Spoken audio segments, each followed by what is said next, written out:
یہ ہے کہ اس میں کوٹیشن نمبر 47 ہے قدر الرجل علی قدر ہمت. ہر انسان کی کوئی نہ کوئی ویلیو ہے. آپ کی ویلیو کتنی ہے اس کو جانچنے کا طریقہ کیا ہے؟ ہر چیز کی ایک ویلیو کا خاص پیرامیٹر ہے کہ اس کو پہچان. گولڈ کو آپ جاننا چاہتے ہیں اس کی ارزش کتنی ہے تو آپ دیکھیں کتنے کیرٹ کا ہے. 18 کیرٹ کی الگ ویلیو ہے, 20 کیرٹ کی الگ ویلیو, 22 کیرٹ کی الگ ویلیو ہے. لینڈ ہے, لینڈ تو ایک ہی طرح کی 400 اسکوائر میٹر کہیں کی لینڈ ہے, لیکن اس لینڈ کی جو قیمت ہے وہ اس جگہ کے حساب سے کہ جہاں پر وہ ہے. سینٹ آلبنز کی الگ قیمت ہے, ٹارنٹ کی الگ قیمت ہے, ایسٹ کی الگ قیمت ہے, ویسٹ کی الگ قیمت ہے.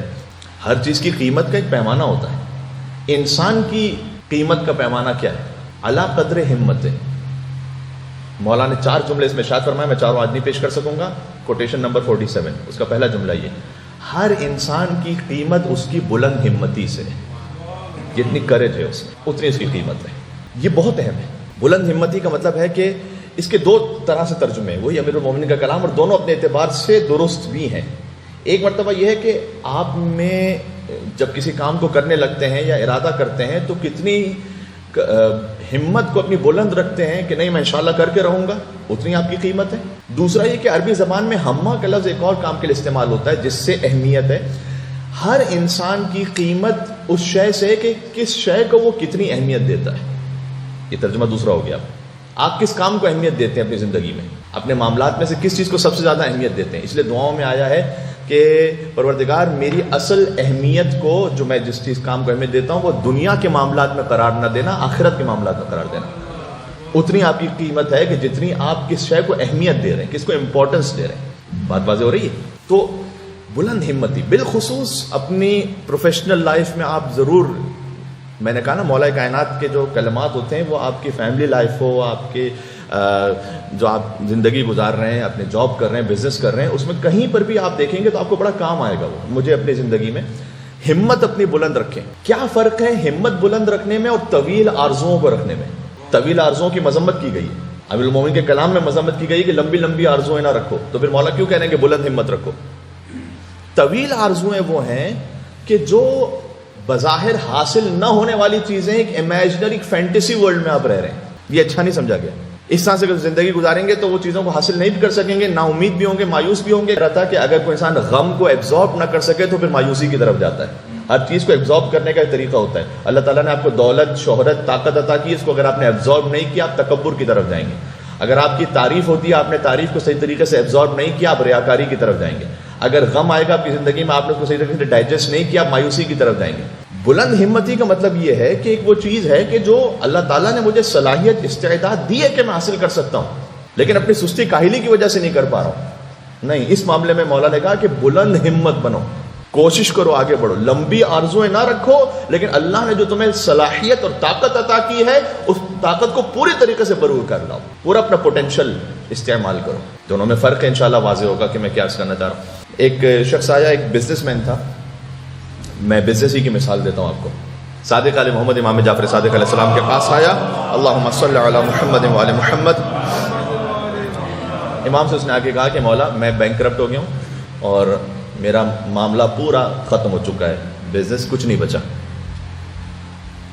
امام نے کہا ہمت رکھو اور ایسا کرو, 2 رکعت نماز پڑھو اور اللہ تعالیٰ سے دعا مانگو, اور صبح کو جب جاؤ اپنی شاپ پر تو یہ ذکر کر کے جاؤ دعا نماز کے بعد کہ بسم اللہ و باللہ ولا حول ولا قوت الا باللہ وتوکلت علی اللہ.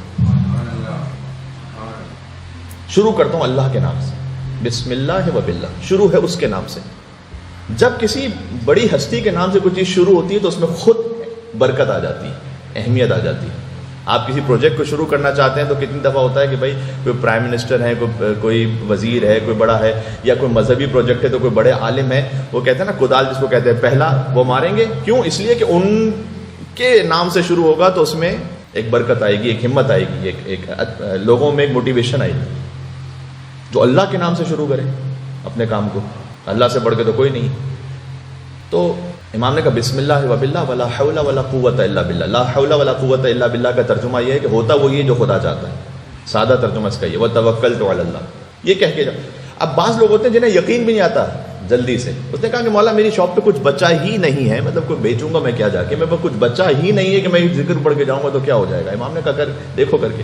تو اب نماز پڑھ کے گیا, یہ ذکر کر کے گیا. جب اجلس فی الحانوت, امام نے کہا جاؤ پھر اپنی دکان پہ سا بیٹھو. تو وہ گیا, جب بیٹھا ہوا تو کچھ بھی نہیں ہے کہ ایک کپڑا بیچنے والا وہاں سے گزر رہا تھا جس کے پاس کوئی جگہ نہیں تھی کہ کہاں کپڑے بیچے گا. اس نے اس کو بلایا کہ دیکھو تمہارے پاس گڈس ہیں, میرے پاس جگہ ہے, کہاں لیے پھرو گے کپڑے, یہاں بیٹھ کے پارٹنرشپ کر لیتے ہیں, یہاں بیٹھ کے آرام سے بیچنا. کچھ عرصے بعد امام سے ملاقات ہوئی, کہا کہ مولا الحمدللہ جتنے قرضے تھے وہ سب ادا کر دیے اور دوبارہ سے اسٹیبلش ہو گئے الحمدللہ. بلند ہمت ہی ہے, ہمت کرنی پڑتی ہے. اللہم صلی علی محمد وعلی محمد. وقت میں نہج البلاغہ میں اگر آپ علوم قرآن کو دیکھیں یا قرآن کی تفسیر نہج البلاغہ میں کہاں کہاں کی ہے مولا نے, 140 سے زیادہ موقع ہیں جہاں امیر المومنین نے قرآن کی آیات کے ذریعے سے اللہ سبحانہ وتعالیٰ کے کلام کو سمجھایا ہے. مثلا ایک پورا ٹاپک ہے ضرب المثل نہج البلاغہ میں, جو مولا نے ہمارے یہاں پر ایڈیمز جس کو کہتے ہیں استعمال ہوتے ہیں. ضرب المثل کسی بات کے لیے, کچھ ضرب المثل ایسی ہیں جو مولا نے خود استعمال کی, پہلی مرتبہ وہ کلام عرب میں استعمال ہوئی ہیں. امیر المومنین کے کلام سے پہلے وہ ضرب المثل استعمال نہیں ہوئی. کچھ ضرب المثل ایسی ہیں کہ جو پہلے سے عربوں میں استعمال ہوتی تھی, مولا نے اسے ایک خاص مقصد سے استعمال کیا ہے. وہ 200 سے زیادہ ہیں, 200 سے زیادہ ضرب المثل ہے نہج البلاغہ. پھر ایک پورا ٹاپک ہے نہج البلاغہ میں دعائیں. 2 دعائیں ہیں طلب باران کے لیے, جہاں بارش نہ ہو رہی ہو تو کون سی دعا پڑھیں. سرکار ختمی مرتبت کے لیے ایک خاص دعا ارشاد فرمائی امیر المومنین نے, نفس رسول نے رسول کے لیے دعا ارشاد فرمائی ہے. ایک مل کے صلوات اور بھیجے محمد اور آل محمد پر. اللہم صلی علی محمد و آل محمد. اس طریقے سے مجاہدین کے لیے دعا ارشاد فرمائی اور امور کے لیے. امور سیاست در نہج البلاغہ یہ خود ایک بڑا اہم اور بڑا لطیف اور بڑا دلچسپ موضوع ہے. خود مالک اشتر کو جو لیٹر لکھا امیر المومنین نے, اس میں بہت ساری تفصیلات کو بیان کیا. سیاست الہیہ کیسی ہونی چاہیے, کچھ حیوانات کے بارے میں بیان کیا, کائنات کے بارے میں بیان کیا. یعنی ایک واقعاً ایک سمندر ہے. اور نہج البلاغہ امیر المومنین کا پورا کلام نہیں ہے, یہ سید رضی نے جمع کیا جو ان کو محسوس ہوا کہ بلاغت کا راستہ کیا ہے. ورنہ تو امیر المومنین کا ہر کلام ہی فصیح و بلیغ ہے.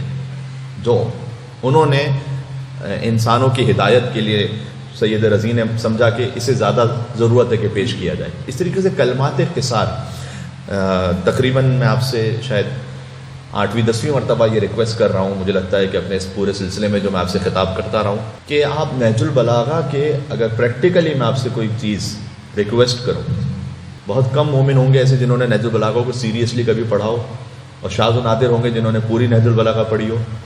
پریکٹیکلی کہاں سے سٹارٹ کریں آپ؟ شارٹ کوٹیشنز آف امیر المومنین جو 480 ہیں, تقریباً 480 سینٹنسز امیر المومنین کے مختصر جملے, یہاں سے کام کا آغاز کریں آپ.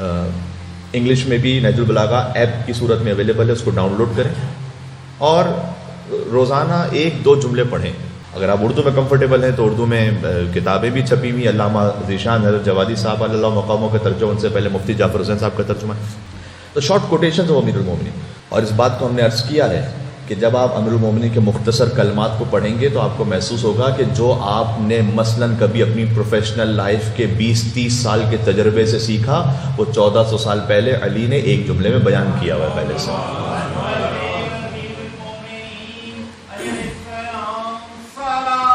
اللہم صلی علی محمد و آل محمد.